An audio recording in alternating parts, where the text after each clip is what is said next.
Salut les amis, j'espère que vous allez bien. Alors, merci à tous de m'avoir rejoint, d'avoir rejoint cette belle communauté. On est de plus en plus nombreux, ça fait plaisir. Et vous êtes complètement... franchement, un immense merci à tous ceux qui me conseillent, tous ceux qui regardent les vidéos et tous ceux qui sont abonnés ces derniers temps. Heureusement que vous êtes là parce que grâce à vous, j'arrive à avancer aussi et parfois vous répondez à pas mal de mes questions. Donc, merci à tous. N'hésitez pas à donner vos avis, tout ce que je fais, que ce soit sur cette vidéo, sur les dernières vidéos ou autres. Je lis tous les commentaires, même si je réponds pas à tout le monde. Et franchement, ma motivation que j'avais perdue pour les vidéos l'année dernière, je la reprends à 1000% cette année avec les projets. Et je me rends compte aussi de plus en plus que ce qui vous intéresse, c'est de suivre les aventures et pas simplement de suivre un projet.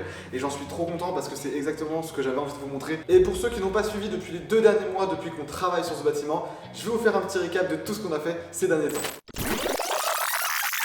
Il fait nuit, il pleut à plein temps, vous devez un petit peu l'entendre dans la caméra. En tout cas, le toit est quasiment terminé et c'est ce que j'ai fait durant ces 2 dernières semaines, ce qui a fait qu'on n'a pas avancé sur la partie aquariophilie. Donc déjà ici, il y a eu une grosse partie de chantier parce que défaire l'ancienne toiture, la refaire, ça a été un boulot monstrueux. On a eu plein d'emmerdes si vous avez vu les dernières vidéos, n'hésitez pas à aller voir si c'est pas fait. Et donc je vais vous reprendre à partir d'ici de cette partie de bâtiment qui est déjà propre, qui est déjà saine et sur laquelle on travaille déjà. Initialement, quand on est arrivé dans le bâtiment, faut savoir que là, il n'y avait pas d'ouverture. C'est nous qui avons creusé, créé la pente pour permettre de passer en transpalette partout dans le bâtiment. Ici, il n'y avait pas cette tranchée non plus. Salut Foufi, comment tu vas ma grande? Ouais, elle est totalement dégueulasse en ce moment. Je sais pas si je vous l'ai déjà présentée. En tout cas, elle s'appelle Ophi, c'est un berger blanc suisse. Et qu'est-ce que je la kiffe, c'est mon petit toutou, elle me suit dans toutes mes aventures. Donc quand on est arrivé ici, ce que je vous disais, c'est qu'il n'y avait pas cette rampe. Donc on a fait cette rampe en béton, on a creusé ici, on a dû déplacer le chauffe-eau, toutes les arrivées d'eau parce qu'à la base elles étaient ici. Et donc on a creusé en fait tout là une tranchée. Et ensuite une tranchée qui revient vers là, avec l'évacuation des eaux usées, toc toc toc toc, jusqu'ici pour mettre un regard. Et ce regard là va nous permettre d'alimenter la fish room. Quand on est arrivé, il n'y avait pas le système d'éclairage, c'est nous qui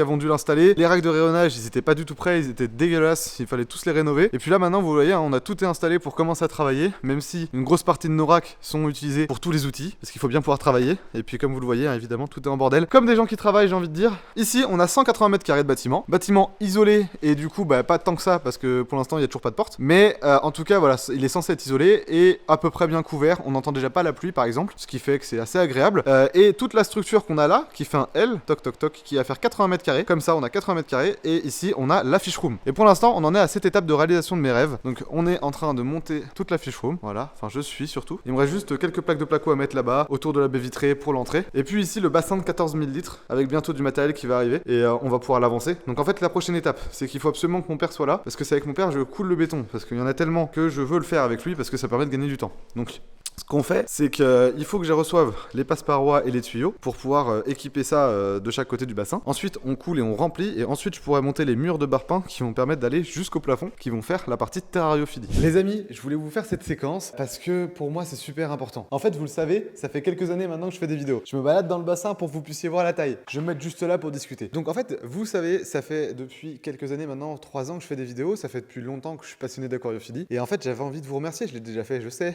Mais parce qu'aujourd'hui, c'est la réalisation de mes rêves. C'est un truc de fou ce qu'on est en train de faire. La fish room de 80 mètres carrés. Et vous m'imaginez quand j'ai commencé l'aquariophilie me dire que j'allais peut-être avoir une fish room de la taille d'une maison, de me faire un aquarium plus grand qu'une chambre. Et pendant que je vous dis ça, ça me fait penser à un de mes souvenirs quand j'étais dans ma chambre, un peu plus jeune. C'était il n'y a pas pourtant si longtemps, hein. J'avais 16 ans, je pense à peu près, entre 15 et 16 ans. J'avais un petit bac de 100 litres sur mon bureau à côté de mon lit. Et je me souviens de ce moment où je regardais ce bureau, je regardais cet aquarium et j'étais déjà comme un fou en train de me dire c'est dingue, j'ai un aquarium de 100 litres, c'est incroyable. J'étais trop content de ce bac et je pense que je l'oublierai jamais parce que d'ailleurs c'est mon premier bac que j'ai eu. Mais j'ai cette image en tête de moi qui réfléchit au futur et qui réfléchit au fait que l'aquarium de mes rêves, ce serait peut-être de mettre une vitre à la chambre, à ma porte de chambre pour avoir un aquarium énorme et de pouvoir voir plein de poissons évoluer. Et aujourd'hui, la chambre que j'avais à l'époque faisait en 9-10 mètres carrés peut-être. Aujourd'hui, le bassin en fait 14. Donc j'ai réalisé 4 ans plus tard ce rêve. Pas encore terminé, peut-être qu'il va virer au drame, mais on est en train de le faire et ça c'est grâce à vous. Je vous en parle pas forcément en détail aujourd'hui, hein, mais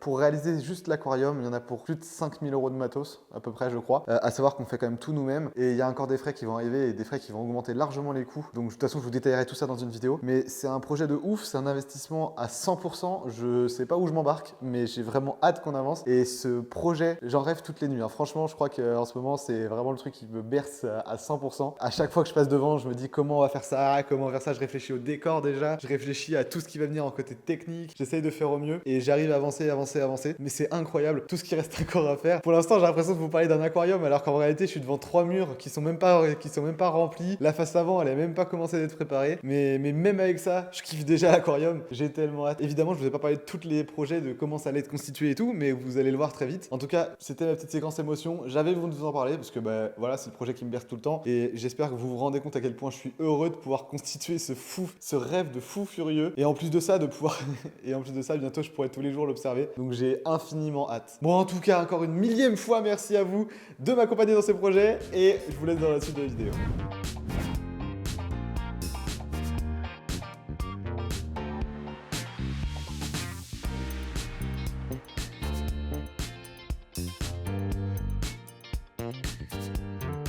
On est mardi, j'ai beaucoup avancé, 2 jours de gros taf pour faire les joints de placo. Donc la première couche est passée partout, enfin partout, quasiment, jusque toc toc, il reste juste cette petite partie là-bas de l'entrée parce que j'ai pas tout fini, mais en tout cas le plafond est fait.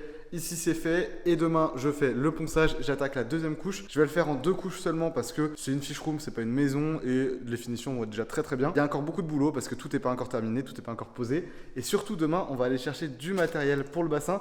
Je vous explique ça donc demain et là tout de suite je vais vous montrer ce que j'ai reçu aujourd'hui. Une grosse dinguerie et je suis très content du matos. On a ici les éclairages qui sont des petites barres LED qui sont les Scaper LED, donc on en a 5. Elles vont être là, donc j'en ai testé une et je suis plutôt pas mal, enfin plutôt satisfait quand même du rendu. Et en fait elles vont être au-dessus du bassin. Ça va être les 5 éclairages, 5 grosses barres LED pour le bassin, pour éclairer la partie terrarium qui sera au-dessus. Et ensuite, on aura des petits spots qui vont descendre pour éclairer la partie aquatique. Ici, on va retrouver ce petit filtre à tambour qui est la bête qui m'a coûté le plus cher dans la commande.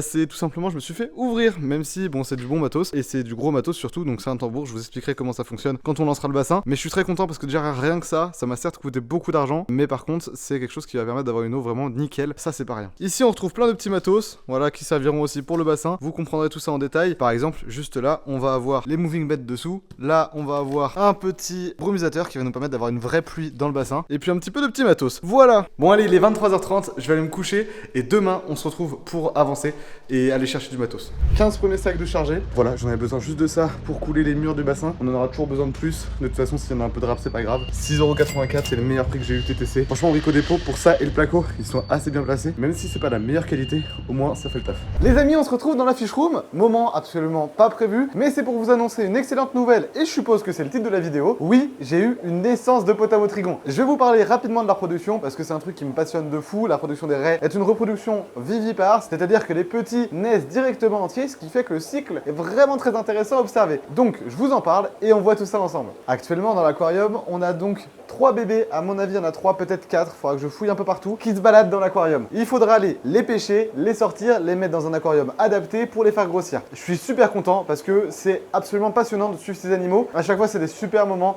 de voir ces jeunes s'épanouir dans l'aquarium, de pouvoir les pêcher, les mettre en aquarium de grossissement, les nourrir, etc. Moi, je kiffe de dingue parce qu'on s'y attache à ces Potamotrigons et voir tout le cycle de reproduction, c'est vraiment kiffant. Dans quelques secondes, je vous mets une vidéo de leur reproduction de rêve. Vous allez voir ce qu'elles font. Cette vidéo que j'ai réussi à filmer il y a un petit moment déjà en pleine nuit, donc désolé pour la qualité, mais vous allez voir à peu près comment ça se passe.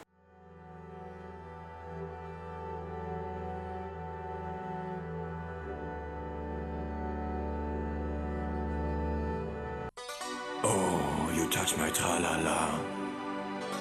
My ding-ding-dong.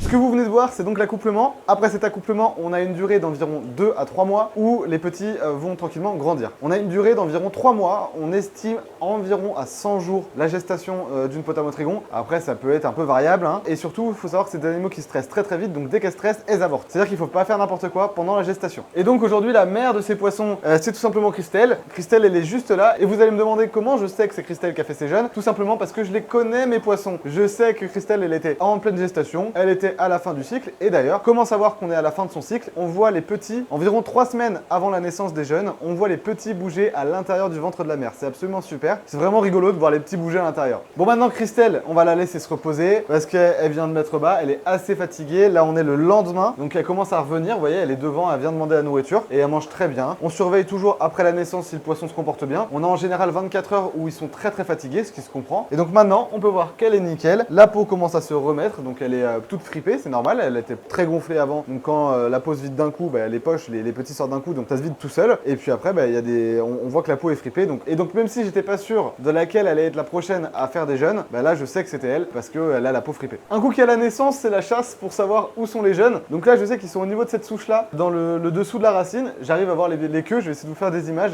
On voit la petite queue de raie parce qu'elles s'enfoncent dans le sable parce qu'elles sont stressées. Et puis après, on les pêche et on les met dans des aquariums adaptés. Ici on a des portées qui sont un peu plus vieilles et on voit bien la différence de taille entre un jeune poisson qui vient de naître, enfin en tout cas qui a quelques mois, quelques semaines, et un animal qui a quelques mois. Là ici, celles qui sont là, celle que vous voyez passer juste là, elle va avoir environ entre 5 et 6 mois je dirais je pense. Et on va avoir un individu beaucoup plus petit, vous voyez en image tout de suite, et elle a seulement 2 mois et on voit bien la différence de taille. Après évidemment à chaque naissance, les petits ils ont différentes tailles. Selon la taille de la mère, les petits vont être plus ou moins grands et selon le nombre de poissons dans la portée, la ponte va être plus ou moins grande aussi. Regardez-moi, elles me suivent toutes pour venir manger. Bon, moi je vais vous laisser ici, je vais prendre les potages, je vais les pêcher, je vais prendre le temps. Ça prend pas mal de temps parce que c'est un peu galère dans cet aquarium. Bientôt le 14 000 litres, bientôt la fish room que vous avez vue, donc bientôt on aura beaucoup plus d'espace pour leur consacrer des volumes beaucoup plus importants. Je suis déjà en train de faire les bacs avec des amis pour avoir des beaucoup plus gros volumes. On parle d'aquarium d'une surface de plus d'1 mètre carré pour pouvoir faire grossir les potamotrigons, bien les élever, etc.